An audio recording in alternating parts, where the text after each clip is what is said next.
China's automakers have reached a strange limit. They can build cars faster than the global shipping system can reliably move them. At the height of the shortage, chartering a large vehicle carrier could cost about $115,000 a day. BYD's answer was not another factory. It assembled 8 dedicated car carriers with almost 65,000 standardized vehicle spaces between them. And those ships matter even more now. In July of 2026, Chinese passenger car exports surged 88% year-on-year, while domestic retail sales fell 21%. BYD alone shipped nearly 180,000 vehicles overseas. But BYD was not really buying ships. It was buying control over a bottleneck its factories could not solve. And once that bottleneck moved, another one appeared. The problem started after the cars left the factory. By July of 2026, China's passenger car exports were running 88% higher than a year earlier, even as domestic retail sales had fallen by more than 21%. BYD alone sent almost 180,000 passenger vehicles and pickups overseas in a single month. That kind of volume creates a problem most car makers never have to think about. Because a finished car is not yet an exported car. It has to leave the factory, reach an export terminal, wait for a suitable vessel, cross the ocean, clear a foreign port, enter an inland distribution network, and only then reach a customer. If one link cannot expand fast enough, everything behind it begins to back up, and ships became exactly that kind of constraint. BYD now has 8 dedicated vehicle carriers providing almost 65,000 standardized car spaces of nominal capacity. 6 are owned by BYD, while Explorer No. 1 and Changzhou operate under long-term charter. All 8 were in service by September of 2025. That fleet reveals how much the problem had changed. China was no longer struggling simply to manufacture enough cars. It was struggling to move them out fast enough. And for a brief period, buying that capacity from the normal shipping market became extraordinarily expensive. The shortage was really a timing problem. Between 2019 and 2023, seaborne car trade grew by roughly 19%. The global vehicle carrier fleet grew by only about 1%. That gap turned ships into a scarce commodity. By late 2023, chartering a large carrier with space for around 6,500 standardized vehicles could cost roughly $115,000 per day, more than 7 times the 2019 average. So even if an automaker had the factories, the cars, and the overseas buyers, it could still be waiting on somebody else's vessel. And that is because cars and ships operate on completely different production clocks. A car maker can add shifts, increase factory utilization, or expand output relatively quickly. A roughly 200-meter ocean-going vehicle carrier is different. It has to be financed, engineered, built, fitted out, certified, and delivered. Shipping supply simply cannot react as quickly as automotive production can. The normal alternative was to buy space from established carriers. Tesla's Shanghai operation, for example, has exported vehicles aboard third-party ships operated by companies such as Hyundai Glovis. BYD faced the same dependency. And this is the real mechanism behind its fleet. BYD was not primarily buying ships. It was buying guaranteed access to capacity. The ability to decide that these cars leave on this vessel, on this date for this market. But that idea was not new. Toyota had already learned the same lesson more than 60 years earlier. And this is where the Chinese story becomes much less uniquely Chinese. Toyota had already recognized the value of controlling vehicle logistics decades earlier. In 1964, it helped establish Toyofuji Shipping to support the movement of its cars by sea. Hyundai and Kia developed a similarly close relationship with Yuker, while Volkswagen has also relied on dedicated chartered vehicle carriers. So automakers securing shipping capacity is not a new invention. It is a form of vertical integration. Instead of repeatedly buying a critical service from the open market, a manufacturer brings more of that capability under its own control. And even BYD has not taken that idea to its absolute extreme. Its fleet is hybrid. 6 vessels are owned directly, while 2 are secured through long-term charter. That gives BYD dedicated capacity without placing every ship entirely on its own balance sheet. Which raises the more important question. If car makers have been doing versions of this for more than 60 years, why does China's expansion matter now? Because the ships themselves are not the unusual part. The industrial system behind them is. China became the world's largest vehicle exporter. At almost exactly the same moment, its shipyards became capable of supplying much of the additional carrier capacity those exports required. And that is where 8 BYD ships stop being the story. And this is where the scale of the story changes. By April of 2024, Chinese companies had 47 vehicle carriers on order, representing roughly 1/4 of the global order book. More strikingly, Chinese shipyards had captured about 82% of all new car carrier orders worldwide. The buyers were not just BYD.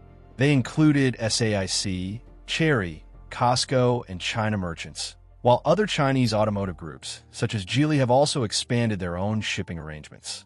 That matters because the bottleneck was no longer sitting entirely outside China's industrial system. China could already produce the battery materials. It could build the batteries. It could assemble the vehicles. And increasingly, it could also build the ships required to move those vehicles abroad.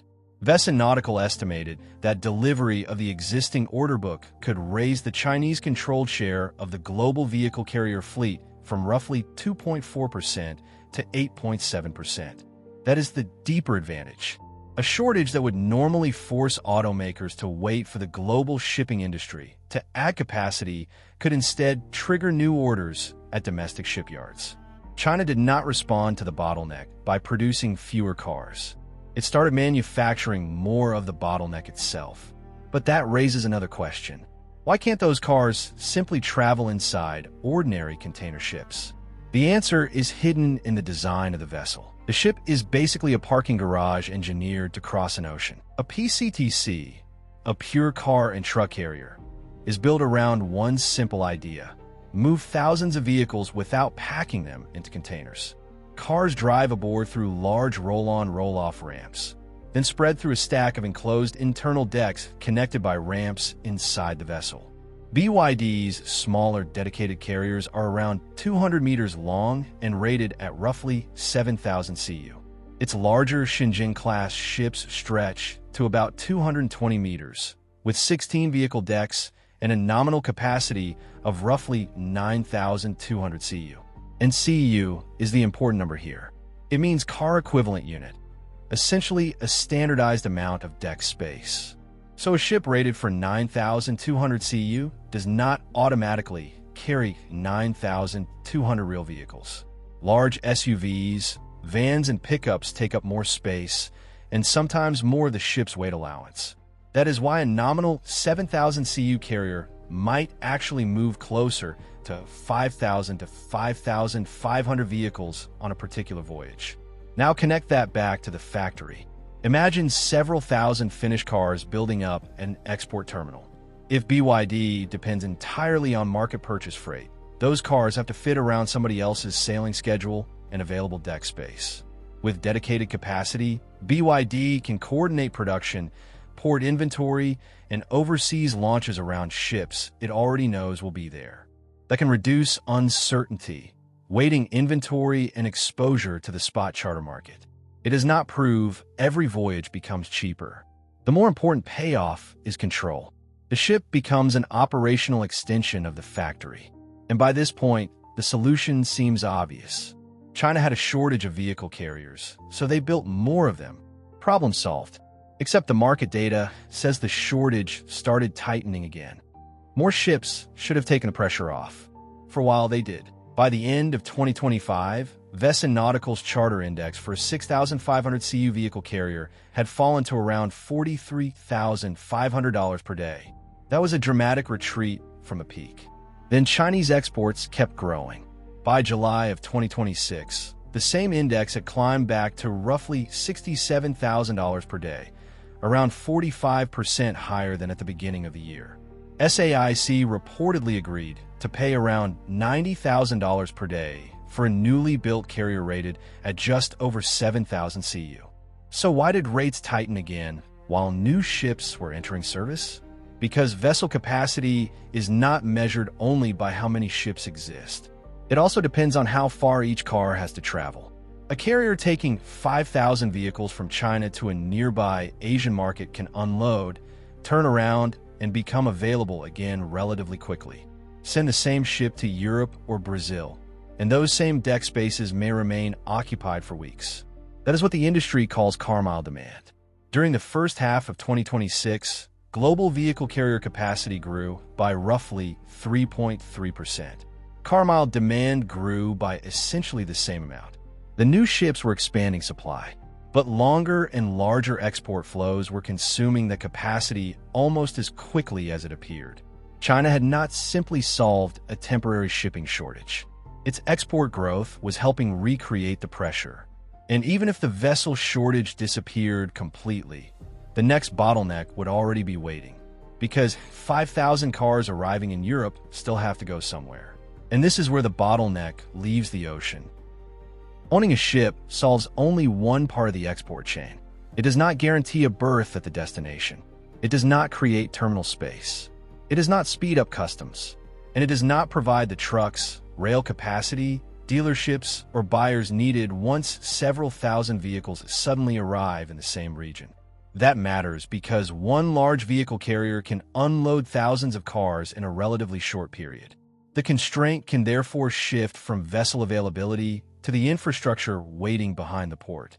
Bottleneck Wilhelmsen warned during the ordering boom that terminals and inland distribution could become the next major bottlenecks as more ships entered service.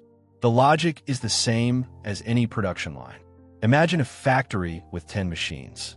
Machine number 5 is the slowest, so it limits total output, double its capacity, and eventually machine number 7 becomes the slowest instead. Nothing went wrong. The bottleneck simply moved. That is now happening across China's vehicle export system. First, factories could produce cars faster than ships could move them. Add enough ships, and the pressure shifts toward foreign ports, storage yards, and inland distribution. And beyond those sits an even harder constraint: demand. Because export capacity does not automatically create customers. The more successfully China solves the shipping problem, the more clearly the limits outside China come into view. And one of those limits is already reshaping where Chinese automakers build their cars in the first place. Trade barriers. Control becomes expensive when the cargo disappears. An owned vessel still costs money whether it sails full, half empty, or not at all. There's financing, crew, maintenance, insurance, fuel, port charges, and regulatory compliance. Those costs do not vanish simply because export demand weakens. And vehicle shipping has another structural problem. The trade is often imbalanced. A carrier might leave China heavily loaded for Europe, then struggle to find an equivalent volume of vehicle for the return voyage. Empty deck space still consumes time, fuel, and capital. That is the trade-off behind vertical integration. Ownership gives more control, but it also creates more fixed risk. Chartering is the opposite. The automaker gives up some control, but can adjust capacity more easily when demand changes. That makes BYD's hybrid model important. 6 vessels are owned directly, while 2 are secured through long-term charter. It is not complete independence from the shipping market. It is a balance between dedicated capacity and flexibility. And trade policy makes that balance even more important. If tariffs make Chinese-built vehicles less competitive overseas, manufacturers can respond by moving some production closer to the customer. BYD and other Chinese automakers are already expanding manufacturing outside China. If that trend accelerates, fewer cars may need to cross an ocean from Chinese factories. And those dedicated ships do not disappear. The same fixed capacity that protects an automaker during a shortage can become a liability during a downturn, which means the real advantage is not simply owning more ships. It lies in the much larger export system those ships connect. And this is where China's control begins to run out. BYD's ships now connect an unusually powerful industrial chain: batteries, factories, export terminals, and dedicated ocean capacity. China can expand almost every part of that system at home.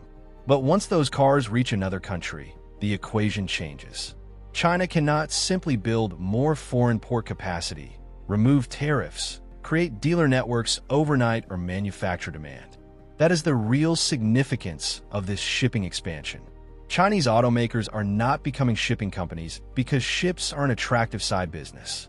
They are pulling ocean transport closer because producing millions of cars means very little if the export system cannot move them.